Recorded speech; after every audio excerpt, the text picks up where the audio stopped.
Canarias 2.0 con Airán Fernández. Canarias Radio La Autonómica.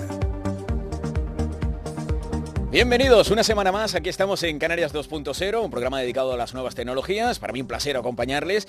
Ya sabes que nos puedes escuchar aquí en Canarias Radio, pero también nos puedes ver cada sábado a las 9:30 de la mañana en Televisión Canaria. La reposición domingos, resto de la semana, pero si te pierdes cualquier contenido no hay ningún problema porque puedes acceder a la página oficial de esta casa, rtvs.es, en la zona multimedia, tanto para radio como para televisión, o en la página de Facebook de Canarias 2.0, donde se sube todo, absolutamente todos los contenidos. En el programa de hoy nos acompaña en el apartado técnico Juanjo Álvarez, y a la producción Isibora y un servidor. Hoy vamos a hacer una especie de programa en plan Black Mirror, sí, porque vamos a ver no el lado oscuro, no exactamente el lado oscuro, pero sí que vamos a ir viendo los entresijos de la tecnología. ¿Hasta dónde nos lleva? ¿Hasta qué límites nos lleva la tecnología? Por un lado, nos fiamos casi al 100% del WhatsApp. Todo el mundo lo utiliza para todo. Incluso en los juicios, hoy en día, es frecuente que se presenten las conversaciones de WhatsApp y se utilicen como pruebas. ¿Esto es fiable al 100% o se pueden hackear también? Cecilio Sanz, CEO de Alicios Informáticos, perito judicial informático y cofundador de Handron, de ese Congreso de Ciberseguridad de Canarias, nos despejará todas esas dudas.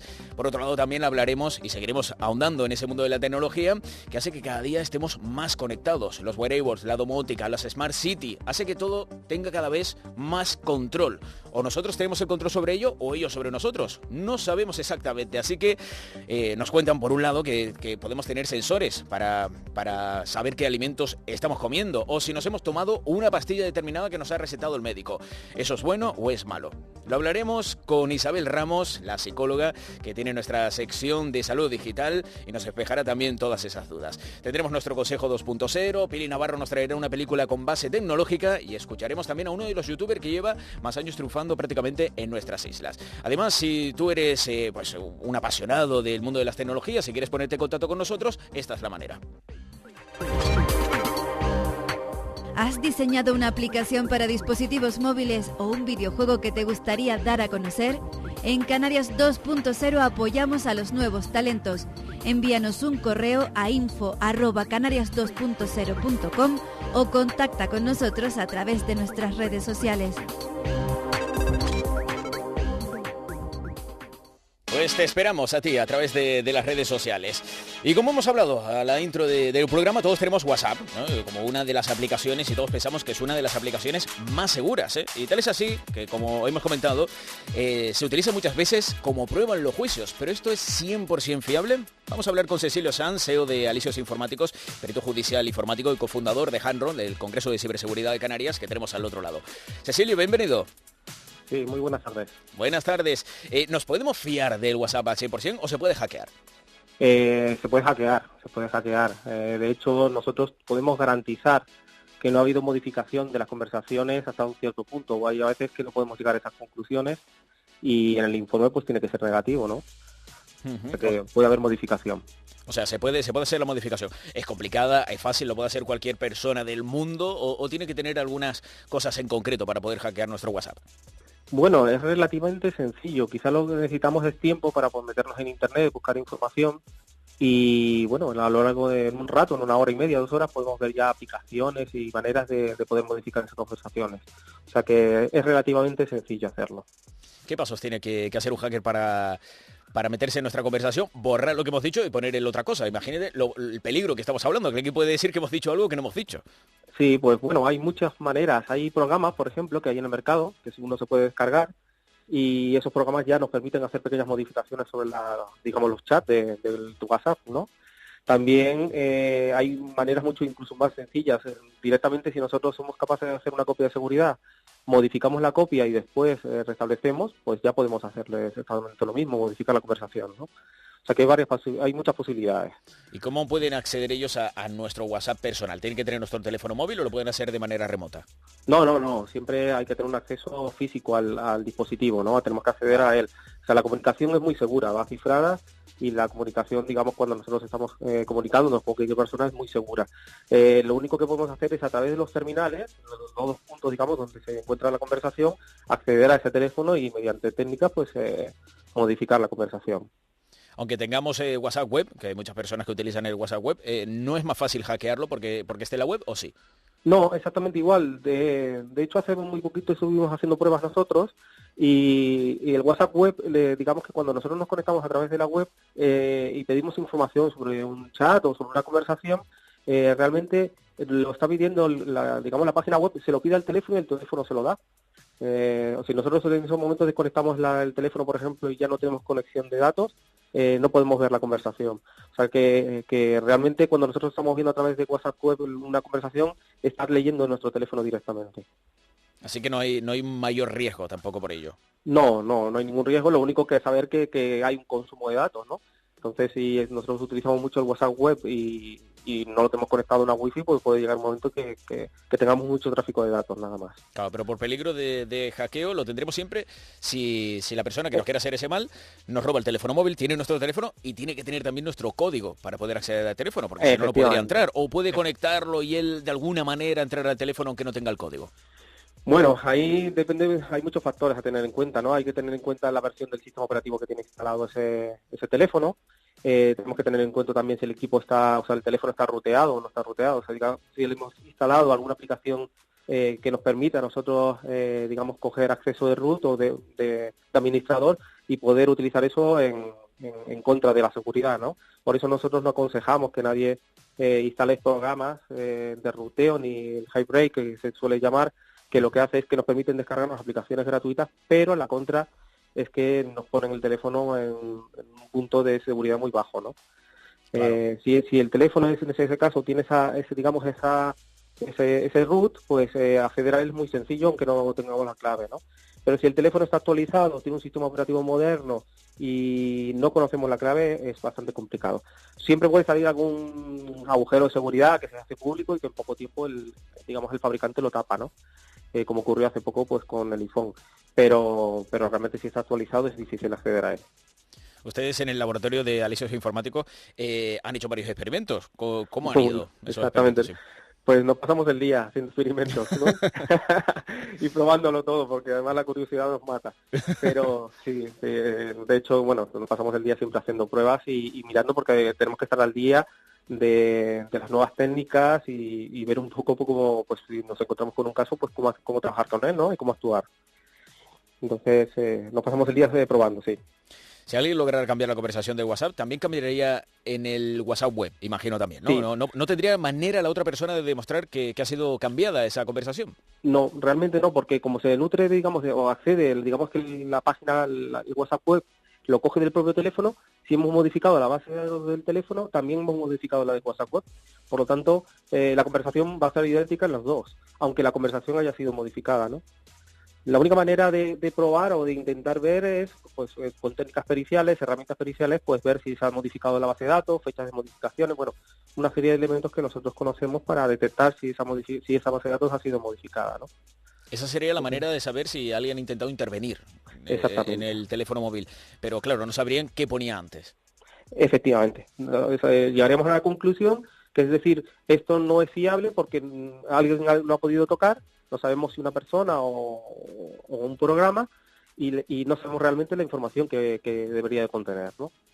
Y si una persona borra los chats de WhatsApp, ¿eso queda? Sí, eso queda. Porque realmente cuando se realiza un borrado, cuando estamos hablando de base de datos, es como una especie de registro donde se guardan todas las conversaciones, ¿no?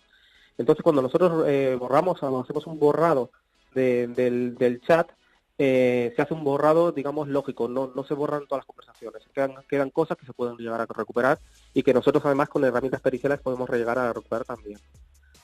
Claro, ya tendría que ser un hacker la persona encargada de poder borrar todo eso. Alguien con conocimientos informáticos o que se moviera un poquito en el mundo para poder saber borrar. A nivel usuario no se puede borrar. Efectivamente. No tenemos capacidad los usuarios de decir, venga, yo quiero borrar esta conversación y no podemos hacerlo. Efectivamente. Hay que ya tener un nivel un poco más alto, se podría decir, ¿no?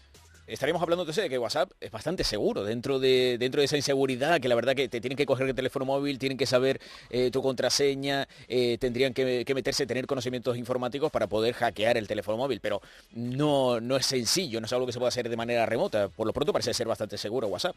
Sí, es totalmente seguro. Posiblemente sea de los programas de comunicación en estos momentos más seguros que existen, ¿no?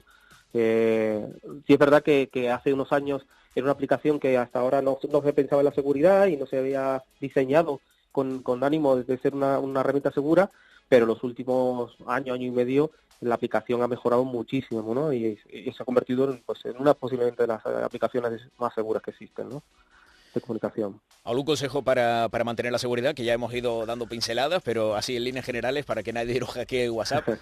Pues hombre, yo siempre os digo lo mismo, lo importante que es tener la aplicación WhatsApp o cualquiera de las aplicaciones que nosotros trabajamos o lo que solemos trabajar, tenerla actualizada siempre, de vez en cuando acceder al Play Store o al App Store y actualizar todas las aplicaciones, tener siempre la última versión. Y lo mismo hacerlo con el sistema operativo del teléfono o el dispositivo, ¿no? Tener siempre actualizado al máximo, porque lo que vamos a conseguir con eso es todos los posibles agujeros de seguridad que se hayan encontrado en los últimos meses, taparlos. Claro. A veces a uno le da pereza eso de actualizar por eso de la obsolescencia, ¿no? También del teléfono, que digo, bueno, llega un punto, pero ahí que prima la seguridad o tienes que comprar otro teléfono móvil nuevo, ¿no? Bueno, yo creo que debería de primar la seguridad, ¿no?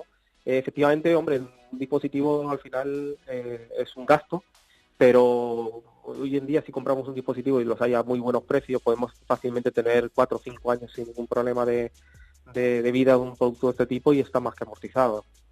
Yo creo que al final la mejor vía, o por lo menos lo más seguro, es el cambiarlo y buscar un nuevo dispositivo y continuar, ¿no?, con él. Y tenerlo actualizado. Exactamente. Pues muchísimas gracias, despejado muchísimas dudas, la verdad, ¿eh? Cecilio Sanz. Pues muchas gracias a ustedes. Muchísimas gracias por atendernos y por traernos toda esta información, la verdad que muy valiosa. Nos vemos en otra ocasión. Cuando quieran estoy aquí. Hasta la próxima. Hemos hablado con Cecilio Sanz, CEO de Alicios Informático, perito judicial informático y cofundador de Hadron, que nos ha hablado de lo que es el WhatsApp y cómo se podría hackear en ese supuesto caso.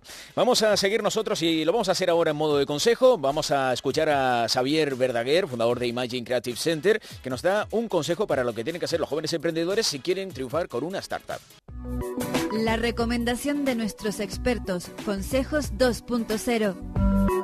Trabajar en equipo, hay que trabajar con metodología, con método todos podemos emprender, no es que alguien sea más creativo, todos somos creativos cuando nacemos. Y luego la actitud hay que cambiar, porque tenemos una actitud en nuestro país pues que hace que no emprendamos por miedo a fracasar y a veces por tener éxito, también nos da miedo tener éxito. Sería muy importante que hoy estos jóvenes se den cuenta del talento que tienen y que se den cuenta que si trabajan en equipo con método y con actitud pueden conseguir grandes cosas.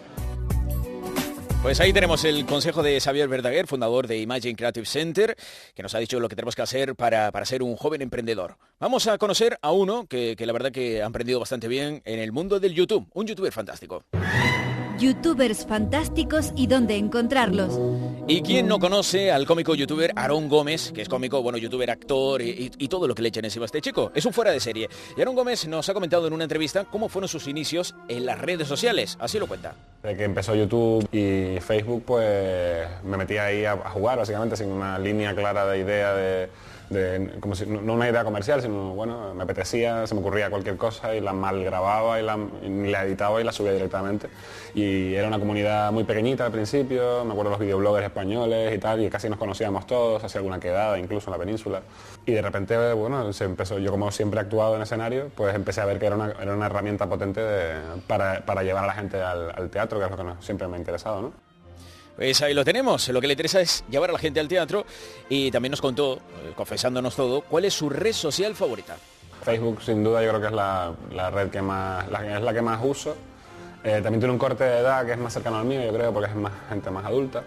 Pero Instagram la verdad que también funciona muy bien, lo que pasa es que Instagram es más de consumo más rápido, ¿no? Los stories y con vídeos mucho más cortos y tal. Pero Instagram es verdad que noto bastante interacción, mucha gente me contesta, me pregunta cosas por privado y tal, y hablo con todo el mundo. El 99% de la interacción que tengo de gente, de lo que yo puedo ver, es maravillosa. Creo que siempre intento ser educado, intentar no está dentro de mí la transgresión ni intentar provocar nada a nadie que no sea más allá del entretenimiento o la risa. Pero el éxito en las redes sociales es lo que tiene y se ha tenido también Aarón Gómez que enfrentar a los haters, las personas que no son nada agradables en las redes. Pero eso lo toma muy bien, se lo toma así.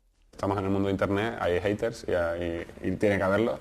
Y la verdad que son unos grandes maestros, los haters. O sea, me han enseñado una parte de mí que no conocía y que me apetecía trabajar, que era eso, aprender a no gustarle a todo el mundo y trabajar por intentar seguir gustando a aquellos a los que no llegas, porque al final es nuestro trabajo. O sea, mi trabajo es hacer reír a la mayor cantidad de gente posible. Pues ahí lo tenemos, a Aarón Gómez, y ahora nos vamos a la sección de películas con tecnología como base. Hoy vamos a traer una película que ve el futuro de las batallas espaciales más ligadas al modus operandi de un videojuego actual, los videojuegos que tenemos hoy en día, que una guerra como tal. Pili Navarro nos trae El juego de Ender. Ciencia en la pantalla, Butaca 2.0. El juego de Ender es una película estadounidense de 2013 basada en la novela homónima de Orson Scott Card, escrita y dirigida por Gavin Hood. Han descubierto nuestras debilidades y el ataque alienígena casi nos destruye. Eso jamás puede volver a ocurrir. 50 años después de una guerra con extraterrestres, se sospecha que pueden volver a atacar y solo un niño puede evitarlo. Si no actuamos ya, la Tierra será aniquilada. Se acaba el tiempo. No está listo. Uno nunca lo está. Y no podemos esperar. Seguidlos por debajo del hielo y disparad en vertical. Mucha calma. Vamos allá. ¡Fuego! Nunca había visto nada igual. Ender Wiggin es reclutado en una academia en donde aprende a luchar contra los alienígenas llamados insectores. La mecánica de las batallas se asemejan a las de una partida de un videojuego, por lo que su entrenamiento es muy distinto al habitual. Haré lo imposible para ganar esta guerra. Tú no los ves como niños, ¿verdad? Si triunfas, te recordarán como a un héroe. ¡Ahora!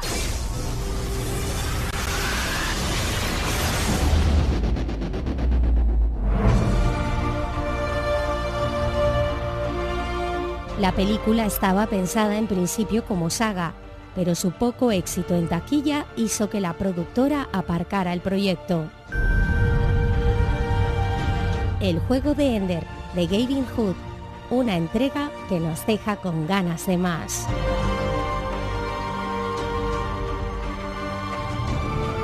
Gracias, Pili Navarro. El juego de Ender, la verdad que nos ha dejado ganas de más, de una segunda parte, a ver si tenemos suerte.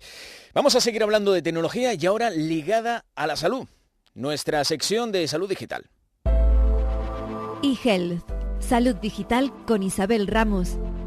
Y la tenemos aquí en el estudio, Isabel Ramos, colaboradora habitual de Canarias 2.0. Un placer tenerte con nosotros. Hola, Irán, buenas tardes. Buenas tardes. Hoy vamos a hablar sobre esa unión de la tecnología con nuestra vida. O sea, una unión demasiado estrecha, podríamos decir. Hemos entrado también diciendo al principio del programa que ahora han inventado dispositivos que van a adivinar lo que estamos comiendo. Bueno, adivinar no. A medir más que adivinar. A medir. Efectivamente, a valorar. Aquí no hay magia ni nada. Aquí, evidentemente, hay datos, ¿no? Y nos van a controlar nuestra vida. Pero ¿hasta dónde nos puede llevar? ¿Qué tenemos ahora mismo?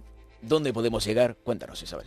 Bueno, eso que has comentado de a controlar nuestra vida, estamos quizá empezando por los posibles riesgos de la sensorización, ¿no? De medir y de valorar todo en exceso. Si me permites, primero voy a intentar empezar por la parte positiva que la tiene evidentemente, que tienen todos estos dispositivos para la salud. Por ejemplo, veía el otro día un dispositivo nuevo que pegado a un diente puede valorar la cantidad de alcohol que consumes, de glucosa, de grasas, es decir, todo lo que ingieres, todo lo que comes y bebes. Eso depende de la época del año que nos lo pongamos. En Navidad, fatal, ¿no? En Navidad te lo arrancas y dices, no, dejamos de medir. Sí. ¿Qué pasa con esto? Que así a priori puede parecer un control y puede incluso llegar a serlo. Es uno de los riesgos que tienen estas tecnologías, pero tenemos que pensar que la mayoría de las personas en los países desarrollados que enferman hoy en día enferman por enfermedades no transmisibles, que son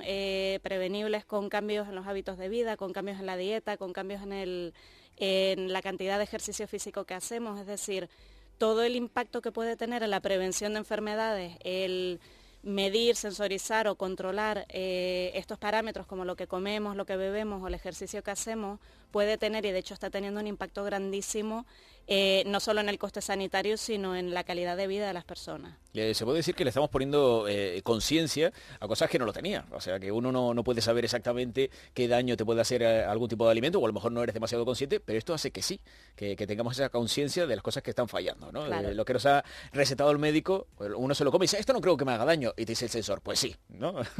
Y no solo, otorgaríamos conciencia a donde no hay, ¿no? No solo eso, sino de la cantidad de... pues por ejemplo de alcohol que ingerimos o lo poco que nos movemos, es decir, esto tiene que ver con lo que los sanitarios llamamos el empoderamiento de los pacientes, ¿no? Está más que demostrado que los pacientes cuando tienen el control de sus patologías, cuando tienen datos y cuando tienen información, mejoran más y mejoran de forma más consistente, es decir, una persona, por ejemplo, un paciente diabético, que sabe lo que tiene que hacer, que sabe qué es lo que le mejora, que sabe qué es lo que le empeora y además que sabe qué está comiendo en cada momento o qué está haciendo con su salud, tiene mucho más control sobre su enfermedad. Es decir, ahí tenemos un aspecto totalmente positivo porque esto es un paciente que, por ejemplo, un sensor puede permitir que reduzcamos el número de visitas de un paciente crónico a los servicios de urgencia, con el coste y el impacto que esto tiene tanto para la calidad de vida como el impacto económico, y podemos permitir que se reduzcan las visitas al médico. Es decir, por ejemplo, estaba viendo también sensores, de hecho estuve hablando el otro día con unos compañeros de una empresa española que miden a través del sudor parámetros como el nivel de glucemia, el nivel de pH, la sangre, el lactato, es decir, la sangre no, perdón, en el sudor. Entonces todos estos datos permiten que este paciente pueda estar monitorizado. Imagínate un paciente, por ejemplo, con un riesgo cardiovascular que sin necesidad de tener que ir al servicio de urgencias, su médico o la persona que lo esté controlando puede decirle, mira, acude porque tus parámetros están disparados, o no, quédate en casa porque todo va bien, haz esto y lo otro. Es decir, vamos también a conseguir con estos datos que ser más eficientes y más efectivos con el tratamiento médico y con el tratamiento psicológico también. Llegaríamos a un punto de la prevención buenísimo que nunca se había llegado antes, ¿no? Claro. Ese control que podemos tener nosotros sobre nosotros mismos sería algo que nunca se ha dado, ¿no? Y muchas veces puede salvar muchísimas vidas, como bien estás diciendo. Nunca hemos tenido tantos datos como tenemos ahora. Bueno, de hecho creo que tenemos tantos datos de 20 años para atrás como de toda la historia de la humanidad anterior. Es decir, tenemos una cantidad de datos desbordante. ¿Qué pasa? Que esto, pues como comentabas, también puede tener una vertiente negativa y como siempre hablamos aquí, es importante que todo esto que va saliendo nuevo, todo esto que hace no ya 10 años, 5 años o 2 años no existía, que nos sentemos a valorar qué impacto puede tener en nuestra vida, qué uso se puede hacer de este tipo de datos. Estos datos son fantásticos y tienen un impacto en prevención y salud enorme si están bien protegidos, si están bien controlados, si no caen en manos de quien no tienen que caer. Entonces tenemos que trabajar mucho en pensar la mejor manera de hacer esto. Todo depende siempre de qué se haga con esos datos. Con esto se puede hacer el bien o se puede hacer el mal. Ahora que estamos todos asustados después de la fuga, entre comillas, de datos de Facebook, estamos todos también diciendo, bueno, ¿qué está pasando con los datos? Se dice que es el nuevo petróleo del siglo XXI, ¿no? Los datos se venden y muy caros, creo. Fíjate sí. que el término para recabar datos es minería. Exacto. Es decir, el nuevo petróleo totalmente. El nuevo petróleo. Pero en este caso, bueno, estamos hablando de salud, ¿no? No sé en qué medida podrían sacarse estos datos para beneficiar a alguna empresa, que seguramente lo tendrían, pero en principio están enfocados para beneficiar a los pacientes. En principio están enfocados para esto y tienen que estar enfocados para esto, y cualquier proyecto en este sentido tiene que estar muy, muy, muy protegido porque son datos muy sensibles. En realidad la mayoría de los datos que se extraen de este tipo de sensores no van nominalizados, es decir, no se extraen con tu nombre y apellido, sino que se extraen a una base de datos que además a efectos de investigación, con el paso de los años, en 10 años, por ejemplo, vamos a tener una cantidad de información sobre, por ejemplo, qué le pasa a una persona justo antes de tener un infarto, qué le pasa a una persona justo antes de debutar con una diabetes, que nunca habíamos tenido. Entonces, a efectos de investigación es muy potente. Tiene que haber una protección enorme, ¿no?, de estos datos, pero creo que los beneficios superan con mucho los posibles riesgos. Claro, lo que se habla siempre del Big Data, ¿no? Siempre el Big Data es anónimo, ¿no? Vamos sacando los datos tiene que ser anónimo. También lo podemos entrecomillar, no lo sé. nunca se sabe. Pero en este caso, claro que sirve para la investigación. Saber todos esos datos, manejar todos esos datos también de una manera consciente puede salvar muchísimas vidas. Por otro lado, también, ahora mismo, hoy en día, la gente utiliza las pulseras Fitbit. Sabe cuánto duerme, sabe cuándo hace ejercicio, cuándo le van las pulsaciones, controlan también su vida, ¿no? Estamos todos controlando nuestra vida. Lado negativo de esto, ¿qué puede pasar cuando una persona nos podemos obsesionar, puede llevar a la gente a utilizar los datos mal? ¿Qué podría ocurrir? Pues primero que nos planteemos que no nos hace falta la figura del sanitario, que sí que nos hace falta, ¿no? Que digamos, bueno, yo ya sé más o menos cómo estoy.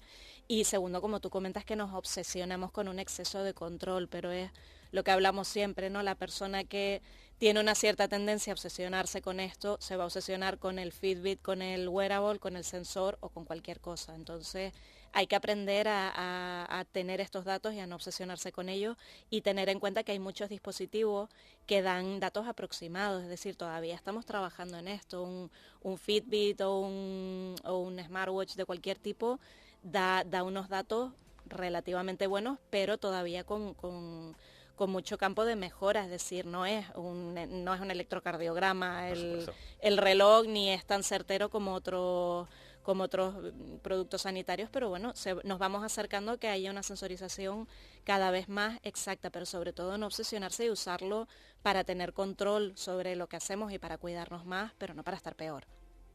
¿Qué cosas te han sorprendido? ¿Qué elementos, aparte de este dispositivo también para los dientes? Hay una pastilla también que si te tragas, saben si te la has tragado o no, el médico puede saber si te has tomado la pastilla o no. Si también, eso está ya. Otra cosa es también que se puede utilizar de manera legal. Pero existe y puede traer polémica, claro. Yo tengo mis sentimientos, como profesional de la salud mental, tengo mis sentimientos encontrados con esto porque, bueno, creo que los pacientes tienen que querer ponerse bien y tienen que querer tomar su tratamiento y que son adultos para querer tomar su tratamiento independientemente de qué patología padezcan. Entonces creo que bueno, que hay que pensarlo mucho, ¿no? El impacto del que te valoren si te has tomado o no la pastilla. Es decir, uno debería poder no querer tomarse la pastilla. Creo yo, esto ya es una opinión personal mía. Pero puede haber alguna situación en la que sea obligado que la persona se tome la pastilla, a lo mejor por orden judicial. ¿Eso ha llegado al caso o no lo sé? Puede pasar, pero no debería. Es decir, siempre un tratamiento, esto estaba relacionado con tratamientos psiquiátricos, no con tratamientos de psicofármacos. No va a servir igual si el paciente se lo toma obligado que si se lo toma, porque no hay que olvidar que la pastilla en este caso es una parte más de un tratamiento mucho más complejo, entonces no debería tomárselo obligado. No va a funcionar. O sea, por mucho, si te la estás tomando obligado no te va a funcionar, ¿no? Va a funcionar la pastilla, pero todo lo demás que tiene que hacer el paciente, todo lo demás que tiene todo el tratamiento adicional que tiene que recibir el paciente probablemente no va a surtir el efecto que tendría que surtir. ¿Cómo valoramos entonces el avance de la tecnología? ¿Positivo, negativo o ambos? Yo por mi parte, sabes que siempre positivo. Yo sé que positivo. Yo por mi parte también. Yo estoy fascinada por todas las cosas que están saliendo. Me parece que estamos viviendo una época muy, muy interesante en este sentido y que vamos a ver muchos cambios a nivel social y a nivel de salud, y creo que siempre con autocrítica, siempre bien enfocado, siempre para mí pesa más el bien que el mal. ¿Nos podemos torcer y acabar como un capítulo de Black Mirror, tal vez? Hombre, yo no lo he visto, pero tú sí, me lo comentabas.